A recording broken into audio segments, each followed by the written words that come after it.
الحمد لله نحمده ونستعينه ونستغفره ونؤمن به ونتوكل عليه ونعوذ بالله من شرور أنفسنا ومن سيئات أعمالنا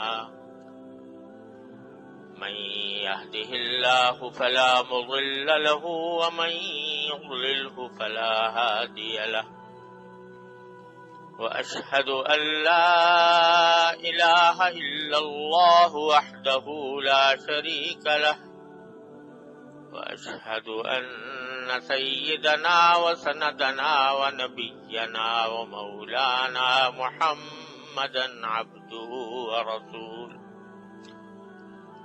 صلى الله تعالى عليه وعلى آله وأصحابه وبارك وسلم تسليما كثيرا أما بعد فأعوذ بالله من الشيطان الرجيم بسم الله الرحمن الرحيم إنا أعطيناك الكوثر فصل لربك وانحر إن شانئك هو الأبتر آمنت بالله صدق الله مولانا العظيم وصدق رسوله النبي الكريم ونحن على ذلك من الشاهدين والشاكرين والحمد لله رب العالمين۔ بزرگان محترم اور برادران عزیز،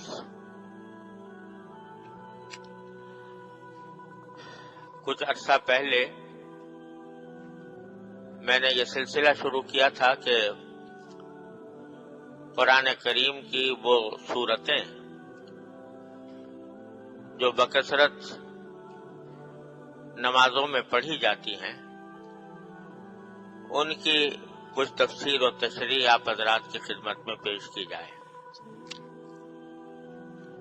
اس سلسلے میں اس سے پہلے سورہ فاتحہ، معوذتین اور سورہ الم تر کیف اور لإلاف قریش اور سورہ ماعون کی تفسیریں مختلف نشستوں میں الحمدللہ بیان کرنے کی توفیق ہوئی۔ بیچ میں کچھ وقتی مسائل آ گئے تھے جس کی وجہ سے یہ سلسلہ موقوف ہو گیا تھا۔ اب اللہ تعالیٰ کے نام پر دوبارہ اس کو شروع کرتے ہیں، اور اس سلسلے میں آج سورہ کوثر میں نے آپ کے سامنے تلاوت کی ہے۔ یہ وہ سورت ہے جو قرآن کریم کی سب سے لفظوں کے اعتبار سے سب سے چھوٹی سورت ہے، اور تقریباً ہر مسلمان کو یاد ہوتی ہے۔ لفظوں کے اعتبار سے یہ چھوٹی سی سورت ہے، لیکن اس میں نبی کریم سرور دو عالم صلی اللہ علیہ وسلم کی عظمت کا بھی بیان ہے، اور ایک بہت بڑے عظیم پیغام بھی، دو بڑے عظیم پیغام بھی اس میں دیے گئے ہیں۔ یہ سورت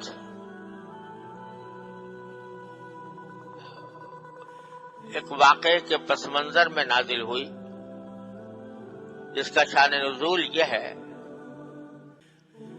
کہ جب نبی کریم سرور دو عالم صلی اللہ علیہ وسلم کا نکاح حضرت خدیجہ الکبریٰ رضی اللہ تعالی عنہا سے ہوا تو ان سے آپ کی 4 صاحبزادیاں پیدا ہوئی، اور ایک صاحبزادے جن کا نام قاسم آپ نے رکھا تھا وہ پیدا ہوئے۔ لیکن اللہ تعالیٰ کو یہ منظور تھا کہ حضور اقدس سرور دو عالم صلی اللہ علیہ وسلم کی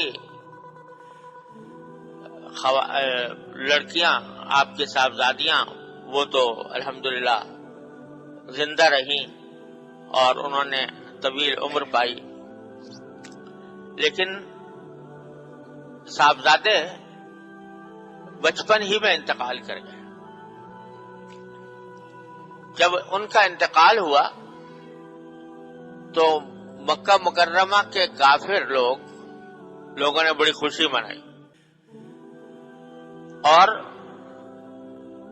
ان کے بعد سرداروں نے، جن میں سے ایک کا نام عاص بن وائل تھا، اس کے بارے میں روایات میں آتا ہے کہ اس نے کسی محفل میں یہ بات کہی کہ دیکھو حضور اقدس صلی اللہ علیہ وسلم کی کوئی نرینہ اولاد نہیں ہے، جو ہوئی تھی اس کا انتقال ہو گیا، تو آپ کی تو نسل ہی نہیں چلے گی، آپ کی تو نسل ہی نہیں چلے گی، اور کوئی جب بیٹا نہیں ہے تو آپ کے بعد کوئی آپ کی کا نام لینے والا بھی الیاذ باللہ باقی نہیں رہے گا، اور آپ کے بعد آپ کی تحریک اور آپ کا دین معاذ اللہ خود بخود ختم ہو جائے گا۔ یہ اس نے ایک محفل میں یہ بات کہی، اور چونکہ اہل عرب کے ہاں صورت یہ تھی کہ کسی شخص کے بیٹا ہو تو بڑی خوش نصیبی سمجھتے تھے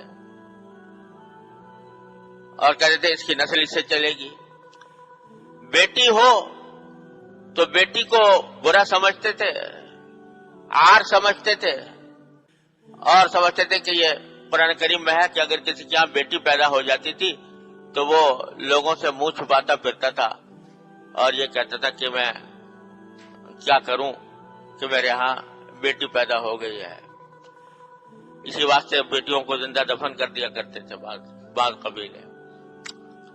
تو اس واسطے نبی کریم صلی اللہ علیہ وسلم کے چونکہ بیٹیاں تھیں اور بیٹا کوئی نہیں تھا، تو انہوں نے اس بات کے اوپر بڑی خوشیاں بھی منائی، حضور اقدس صلی اللہ علیہ وسلم کی شان میں گستاخیاں بھی کی، اور یہ پیشن گوئیاں بھی کی کہ آپ کے بعد آپ کا دین چلنے والا نہیں ہے۔ اس کے جواب میں یہ صورت نازل ہوئی ہے جو 3 آیتوں پر مشتمل ہے، اور ایک حدیث میں حضرت انس رضی اللہ تعالیٰ عنہ بیان فرماتے ہیں کہ ایک مرتبہ نبی کریم صلی اللہ علیہ وسلم تشریف فرما تھے، تو آپ کے اوپر ایک کیفیت طاری ہوئی، وہ کیفیت جو وحی کے نازل ہونے کے وقت طاری ہوا کرتی تھی۔ جب آپ پر وحی نازل ہوتی تھی تو آپ کے اوپر کچھ ایک غشی کسی کیفیت طاری ہو جایا کرتی تھی، تو وہ کیفیت آپ پر طاری ہوئی، اور جب آپ سے وہ کیفیت دور ہوئی تو آپ نے تبسم فرمایا، مسکراتے ہوئے صحابہ کرام کو دیکھا۔ صحابہ کرام نے پوچھا کہ یا رسول اللہ آپ کس بات پر مسکرا رہے ہیں، کس بات پر خوشی کا اظہار فرما رہے ہیں؟ تو آپ نے فرمایا کہ ابھی ابھی مجھ پر ایک سورت نازل ہوئی ہے، اور پھر خود یہ سورت پڑھ کر سنائی صحابہ کرام، انا اعطیناک الکوثر فصل لربک وانحر ان شانئک هو الابتر۔ فرمایا کہ انا اعطیناک الکوثر، اے نبی صلی اللہ علیہ وسلم یقین جانو کہ ہم نے تمہیں کوثر عطا فرمائی ہے۔ فصل لربک وانحر، لہذا تم اپنے پروردگار کے لیے نماز پڑھتے رہو اور قربانی کرتے رہو۔ ان شانئک هو الابتر، یقین جانو کہ تمہارا دشمن ہی ابتر ہے، یعنی وہ ایسا ہے کہ اس کی نسل نہیں چلے گی، اس کا ذکر نہیں چلے گا۔ وہ جو کہہ رہا ہے کہ حضور اقدس صلی اللہ علیہ وسلم کی نسل نہیں چلے گی، تو حقیقت میں وہ دشمن ایسا ہے کہ اس کی نسل نہیں چلے گی۔ آپ کو تو ہم نے کوثر عطا فرمائی، اسی لیے اس سورت کا نام سورت الکوثر ہے۔ کوثر کے معنی کیا ہے؟ کوثر کے لفظی معنی عربی زبان میں ہے بہت بھلائی، خیر کثیر، بہت بھلائی. آپ کو ہم نے بہت بھلائیاں عطا فرمائی، لفظی معنی یہ ہوا ہے. اور خود اس حدیث میں جو میں نے ابھی آپ کے سامنے عرض کی کہ حضور اقدس صلی اللہ علیہ وسلم پر جب سورت نازل ہوئی تو آپ نے تبسم فرمایا تو صحابہ کرام نے پوچھا کہ رسول اللہ کوثر کیا؟ بلکہ آپ نے خود پوچھا صحابہ کرام سے، اتدرون مل کوثر، جانتے ہو کوثر کیا چیز ہے؟ پھر خود ہی اس کی تشریح فرمائی کہ کوثر جو ہے وہ ایک نہر ہے جنت میں، اور اسی نہر سے ایک حوض نکلی ہے جس کا نام کوثر ہے، اور اس کے اوپر اتنے برتن پیالے ہوں گے پینے کے لیے جتنے آسمان کے ستارے، عدد نجوم السماء، جتنے آسمان کے ستارے ہیں اتنے اس کے اوپر برتن رکھے ہوں گے پانی پینے کے لیے. اور دوسری احادیث میں رسول کریم صلی اللہ علیہ وسلم نے اس کے بارے میں یہ بھی فرمایا ہے کہ اس کا پانی اتنا شفاف اور اتنا میٹھا ہوگا کہ دنیا میں آج تک کسی نے ایسا پانی نہیں پیا، اور وہ اتنی خوبصورت حوض ہوگا کہ دنیا نے آج تک اس کی کوئی نظیر نہیں دیکھی. وہ اس سے مسلمانوں کو رسول کریم صلی اللہ علیہ وسلم پانی پلائیں گے، نہر کوثر، حوض کوثر. یہاں یہ سمجھ لیں کہ نہر تو ہے جنت میں، نہر کوثر، اور یہ حوض کوثر جو ہے یہ میدان حشر میں ہوگی. جب لوگ زندہ کیے جائیں گے اور سب کو میدان حشر میں جمع کیا جائے گا تو آپ سب لوگ جانتے ہوں گے کہ اس وقت افراتفری کا عالم ہوگا، نفسی نفسی کا عالم ہوگا، گرمی شدید ہوگی، بے انتہا لوگ گرمی کی وجہ سے پریشان ہوں گے، پسینے میں شرابور ہو رہے ہوں گے. اس حالت میں یہ حوض میدان حشر کے اندر نبی کریم صلی اللہ علیہ وسلم کو عطا فرمائی جائے گی، اور یہ حوض ایسی ہوگی کہ اس کے اوپر جنت سے 2 پرنالے گر رہے ہوں گے. جنت کی جو نہر کوثر ہے اس سے 2 پرنالے گر رہے ہوں گے جو اس حوض کو بھر رہے ہوں گے، اور نبی کریم صلی اللہ علیہ وسلم اس میں لوگوں کو، اپنی امت کے لوگوں کو وہاں سے پانی پلا رہے ہوں گے. فرمایا کہ انا اعطیناک الکوثر، یقین جانو ہم نے تو تمہیں کوثر عطا کی ہے. کیا مانا کہ کہنے والے بدبخت یہ کہہ رہے ہیں کہ آپ کے بعد آپ کا نام لینے والا کوئی نہیں رہے گا اور آپ کی نسل نہیں چلے گی. ارے آپ کی نسل تو اس طرح چلے گی اور آپ کے نام لیوا اس طرح دنیا میں زندہ رہیں گے کہ جب حوض کوثر پر آپ کھڑے ہوں گے تو ریلے کے ریلے آپ کے متبعین کے وہ آ رہے ہوں گے آپ سے پانی پینے کے لیے، اور آپ ان کو پانی پلا رہے ہوں گے، حوض کوثر سے پانی پلا رہے ہوں گے. انا اعطیناک الکوثر.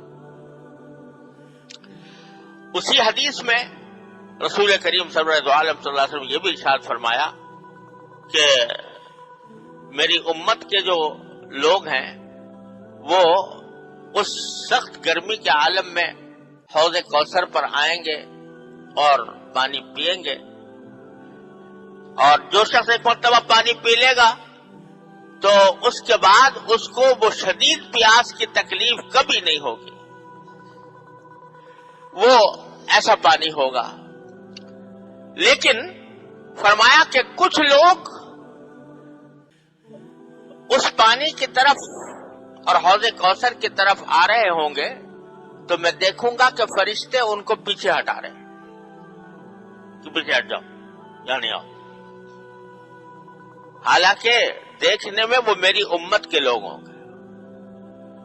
تو میں ان سے فرشتوں سے کہوں گا کہ یہ تو میری امت کے لوگ ہیں، پھر ان کو آپ کیوں حوض کوثر سے ہٹا رہے ہیں؟ تو اس کے جواب میں فرشتے کہیں گے کہ انک لا تدری ما احدثوا بعدک، آپ کو پتہ نہیں ہے کہ آپ کے دنیا سے چلے جانے کے بعد انہوں نے کیا کیا کام کیے تھے. انہوں نے کیا کیا کام کیے تھے؟ انہوں نے کوئی کفر اختیار کر لیا تھا یا نفاق میں مبتلا ہو گئے تھے.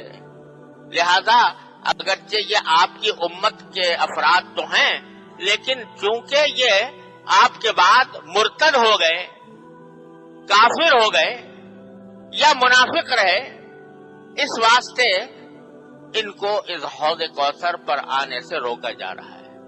اللہ تعالیٰ ہر مسلمان کو اس سے محفوظ رکھے.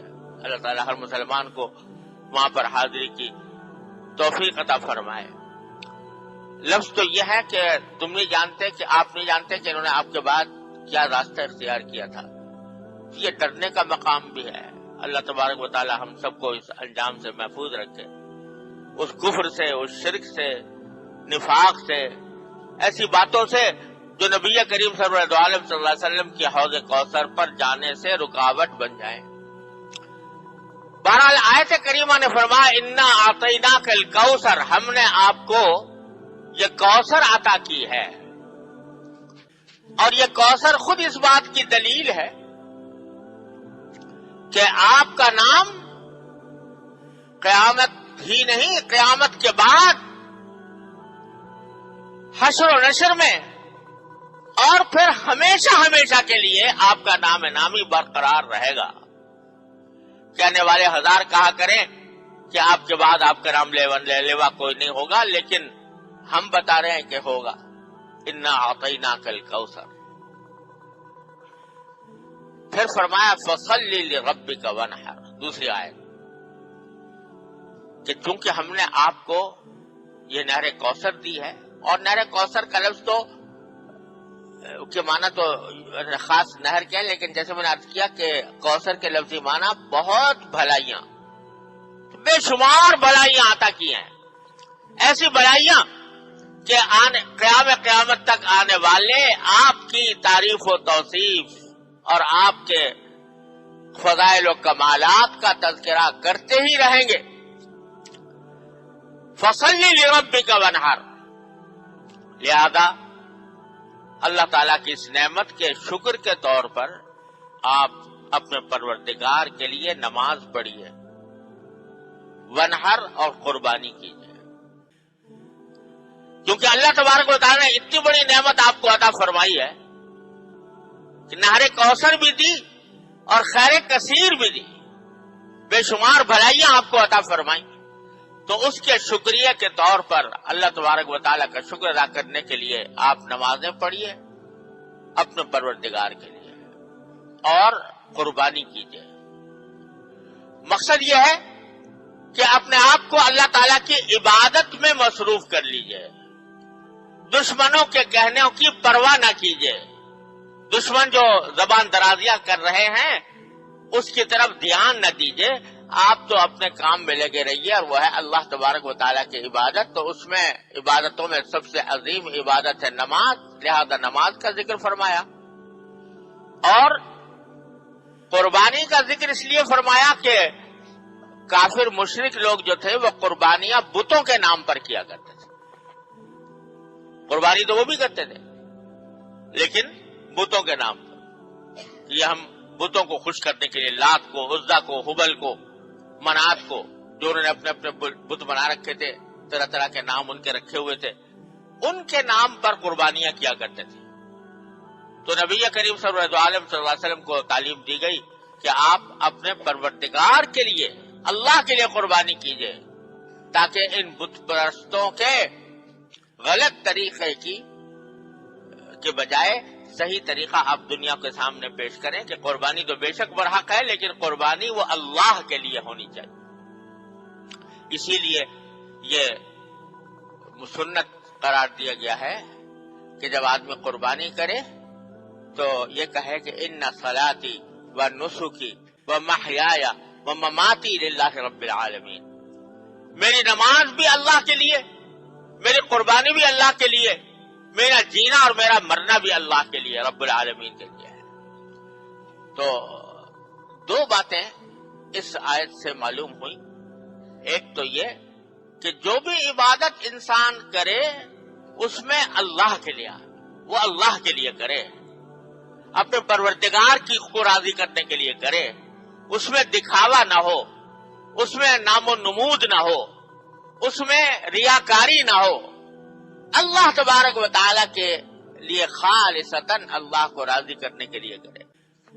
تھوڑا سا عمل ہو، چھوٹا سا عمل ہو، لیکن اخلاص کے ساتھ ہو، اللہ تبارک و تعالیٰ کی رضامند جوئی کے لیے ہو، تو چھوٹا سا عمل بھی بڑا کارآمد ہے، اللہ تعالیٰ کے ہاں اس کی بڑی قیمت ہے۔ اور بڑا عمل ہو دیکھنے میں، لیکن اللہ کے لیے نہ ہو، دکھاوا مقصود ہو، نام و نمود مقصود ہو، شہرت حاصل کرنا مقصود ہو، یا دنیا کا کوئی اور مقصد پیش نظر ہو، تو اس بڑے سے بڑے عمل کی بھی اللہ تعالیٰ کے ہاں کوئی قیمت نہیں۔ یہ بات نماز میں بھی ہے، یہ بات قربانی میں بھی ہے۔ قربانی میں کوئی آدمی اپنی استطاعت کے مطابق چھوٹا سا جانور قربان کر دیتا ہے، سستا تھا، لیکن اللہ تبارک و تعالیٰ کے پیش نظر اللہ کے سوا کسی اور کو راضی کرنا نہیں ہے، تو وہ چھوٹا سا جانور اللہ تبارک و تعالیٰ کے ہاں بڑی قیمت رکھتا ہے۔ اور لاکھوں روپے کا جانور خرید لیا اور پیش نظر یہ ہے کہ دنیا واہ واہ کرے کہ بھی بڑا شاندار جانور لے کر آئے اور بڑا شاندار جانور قربان کیا ہے، تو اللہ بچائے اگر نام و نمود مقصود ہو تو وہ لاکھوں روپے کی قربانی بھی اکارت ہے، بیکار ہے، اس کا کوئی فائدہ نہیں۔ تو ایک بات تو یہ فرمائی کہ نماز ہو یا قربانی ہو، فصلی لربک، اپنے پروردگار کے لیے کرو جو کچھ کرنا ہے، دنیا داری کے لیے نہیں کرو۔ اور دوسری بات یہ فرمائی، دوسرا اشارہ اس میں یہ ہے کہ جو فرمایا فصلی لربک، کیونکہ ہم نے آپ کو کوثر عطا فرمائی ہے لہذا نماز پڑھو۔ یہ تعلیم دی جا رہی ہے کہ جب انسان کو کوئی نعمت حاصل ہو اللہ تبارک و تعالیٰ کی طرف سے، کوئی بڑی نعمت خاص طور پر حاصل ہو، تو اس کا شکریہ صرف زبان ہی سے نہیں بلکہ عمل سے بھی ہونا چاہیے۔ زبان سے تو چھوٹے سا ہر وقت، کوئی وقت ایسا نہیں ہے جس پر اللہ تبارک و تعالیٰ کی کوئی نہ کوئی نعمت انسان کی طرف متوجہ نہ ہو۔ ہم زندہ بیٹھے ہیں، یہی نعمت ہے۔ ہم صحت مند ہیں، اللہ تعالیٰ کا شکر ہے، کوئی بیماری نہیں ہے، یہ نعمت ہے۔ آنکھیں کام کر رہی ہیں، یہ نعمت ہے۔ کان کام کر رہے ہیں، نعمت ہے۔ زبان کام کر رہی ہے، نعمت ہے۔ اس سب چیزوں پر شکر ادا کرتے، زبان سے بھی کرتے رہو، اللہم لک الحمد لک الشکر، اللہم لک الحمد لک الشکر۔ لیکن جب کوئی بڑی نعمت حاصل ہو تو پھر اس کا شکر یہ ہے کہ اللہ تبارک و تعالیٰ کے لیے نماز پڑھو، شکرانے کے طور پر۔ یہ جو کہا تھا شکرانے کے نفل پڑے، فلاں فائدہ حاصل ہوا یا فلاں نعمت ملی، تو پہلا کام یہ کرنا چاہیے آدمی کو کہ جس مالک نے وہ یہ نعمت ادا فرمائی ہے اس کے حضور حاضر ہو کر کم از کم دوگانا شکر کا تو ادا کر دے کہ یا اللہ آپ نے اپنے فضل و کرم سے یہ نعمت ادا فرمائی، لہذا میں آپ کا شکر ادا کرتا ہوں اور شکر کے طور پر نماز پڑھتا ہوں۔ تو شکرانے کی نماز جو ہے یہ بھی ایک بڑی عبادت ہے، اور جس نعمت پر شکرانے کی نماز پڑھی جائے امید یہ ہے کہ انشاءاللہ اللہ تعالیٰ اس نعمت میں اور اضافہ فرمائیں گے۔ لئن شکرتم لأزیدنکم، اگر تم شکر ادا کرو گے تو میں تمہاری نعمتوں میں اور اضافہ کروں۔ شکر گزار بنو، اور شکر گزار بننے کا ایک بہترین طریقہ یہ ہے کہ جب کوئی بڑا فائدہ حاصل ہو، بڑی نعمت حاصل ہو، تو اللہ تعالیٰ کے سامنے نماز پڑھو۔ تو دوسرا اس آیت میں سبق یہ ملا کہ ہر نعمت پر، اچھی بڑی نعمت پر اللہ تعالیٰ کا شکر ادا کرنا چاہیے، اور شکر ادا کرنے کا سب سے بڑا طریقہ اللہ تعالیٰ کے حضور کوئی عبادت انجام دینا ہے، جس میں نماز سب سے اعلیٰ درجے کی عبادت ہے۔ پھر آخر میں فرمایا کہ ان شانئک ھو الابتر، آپ تو اپنے کام میں مشغول رہیے، اللہ تعالیٰ کی عبادت میں مشغول رہیے۔ یہ جو کہنے والے کہہ رہے ہیں، آپ کا دشمن جو کہہ رہا ہے کہ آپ معاذ اللہ ابتر ہیں. ابتر کے معنی وہ جس کی نسل نہ چلے آگے. تو آپ کی نسل تو ایسی چلے گی جو دنیا میں کسی کی نسل اس طرح نہیں چلی ہوگی. اب تمہارا جو آپ کا جو دشمن ہے جو یہ بات کہہ رہا ہے وہ ایسا مقتول نسل ہے، اس کی نسل اس طرح ختم ہو جائے گی کہ اس کا کوئی نام لینے والا بھی باقی نہیں رہے.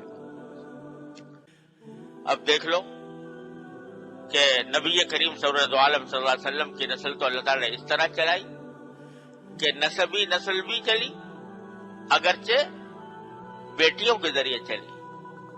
اور آج صورتحال یہ ہے کہ جو بیٹیوں کے اولاد میں آنے والے وہ سارے مسلمانوں کے درمیان سادات کہلاتے ہیں، سید کہلاتے ہیں. سید کی کیا معنی؟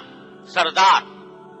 سادات میں سے ساری مسلم دنیا ان کی عزت کرتی ہے اور ان کو ایک مقام دیتی ہے کہ یہ سید ہیں، یہ اشراف میں سے ہیں، یہ سرکار دو عالم صلی اللہ علیہ وسلم کی اولاد میں سے ہیں. لہذا ان کا احترام کیا جاتا ہے، ان کی عزت کی جاتی ہے، ان کو سر پر بٹھایا جاتا ہے، ان کا نام ہی سید رکھ دیا گیا ہے. نسبی نسل تو اس طرح چلی. اور روحانی نسل، یہ ساری امت مسلمہ، یہ روحانی وہ نسل اس طرح چلی ہے کہ دنیا میں کسی بھی پیغمبر، کسی بھی قائد، کسی بھی لیڈر اور کسی بھی رہنما کے اتنے متبعین نہیں ہوئے جتنے سرکار دو عالم محمد مصطفیٰ صلی اللہ علیہ وسلم کے ہوئے. آج پورا روئے زمین پر کوئی گوشہ ایسا نہیں ہے جو اشہد ان محمد رسول اللہ کی صداؤں سے نہ گونج رہا ہو. اور 24 گھنٹے میں کوئی لمحہ ایسا نہیں ہے جہاں روئے زمین پر کہیں نہ کہیں اشہد ان محمد رسول اللہ کی صدا بلند نہ ہو رہی ہو. 24 گھنٹے میں کوئی لمحہ ایسا نہیں ہے. اس وقت بھی کہیں نہ کہیں اذان ہو رہی ہوگی، کہیں فجر کی، کہیں ظہر کی، کہیں عصر کی، کہیں مغرب کی، کہیں عشاء کی. روئے زمین پر ہر وقت ایک نیا وقت داخل ہوتا رہتا ہے نماز کا، اور اس میں اذان ہوتی رہتی ہے. تو کوئی لمحہ ایسا نہیں ہے جس میں سرکار دو عالم صلی اللہ علیہ وسلم کی عظمت اور تقدیس کے ترانے نہ گائے جا رہے ہوں، اور جس میں سرکار دو عالم صلی اللہ علیہ وسلم کی عظمت کا بیان نہ ہو رہا ہو. یہ اللہ تبارک و تعالی نے نبی کریم صلی اللہ علیہ وسلم کو یہ مقام عطا فرمایا جو اس کائنات میں کسی مخلوق کو میسر نہیں ہوا. تو کہنے والے ہزار کہا کریں، گستاخیاں کیا کریں، معاذ اللہ اپنی زبانیں خراب کیا کریں، اپنی عاقبت خراب کیا کریں، لیکن اللہ تبارک و تعالی نے آپ کو وہ مقام بخشا ہے کہ رہتی دنیا تک، بلکہ دنیا کے بعد بھی آپ کا تذکرہ، آپ کی تعریفیں، آپ کا کی عظمت و تقدیس کا بیان جاری رہے گا. ان نشانی حق، اور یہ جو ہے ان کا کوئی نام لیوا بھی نہیں ہو. آج اتنے سارے لوگ بیٹھے، جس شخص نے یہ بات کہی تھی اس کا نام عاص ابن وائل تھا، لیکن اتنے لوگوں میں کتنے لوگ جانتے ہوں کہ عاص ابن وائل کون تھا؟ عاص ابن وائل کا نام جاننے والے بھی موجود نہیں، اور نام اگر رہا بھی ان کا تو برائی کے ساتھ رہا، اور خود رسول کریم صلی اللہ علیہ وسلم کی احادیث میں نام آیا تو باقی رہ گیا. ورنہ نہ کوئی جاننے والا ہے اس کی اولاد کون تھی، نہ اس کے جاننے والا کہ اس کے نسل کس طرح چلی، اور نہ اس کو کوئی اچھائی کے ساتھ یاد کرنے والا آج دنیا میں موجود ہے. اللہ تبارک و تعالی نے یہ دکھا دیا آنکھوں سے، اس وقت دکھا دیا جبکہ دیکھنے میں عاص ابن وائل کا طوطی بولتا تھا، اس کے سرداری کے ترانے گائے جاتے تھے، اور یہ محسوس ہوتا تھا کہ اس کا شہرت کا سورج کبھی غروب نہیں ہوگا. اور جناب محمد رسول اللہ صلی اللہ علیہ وسلم کے متبعین تھوڑے سے تھے، مجبور تھے، مقہور تھے، تنہائیوں میں تھے، چھپ چھپ کر نمازیں پڑھنے والے تھے. لیکن اللہ تبارک و تعالی نے اس وقت یہ پیشین گوئی فرمائی تھی کہ یہ تو تباہ ہو جائے گا اور اس کا نام باقی نہیں رہے گا، اور آپ کا نام قیامت تک جاری رہے گا. الحمدللہ یہ بات آج کھلی آنکھوں ہر شخص مشاہدہ کر سکتا ہے اللہ تبارک و تعالیٰ اپنے فضل و کرم سے ہمیں جناب محمد رسول اللہ صلی اللہ علیہ وسلم کی تشریف لاوری کی نعمت کو قدر کرنے کی توفیق عطا فرمائے اور آپ کے تعلیمات پر عمل کی توفیق عطا فرمائے۔ وآخر دعوانا الحمدللہ رب العالمین۔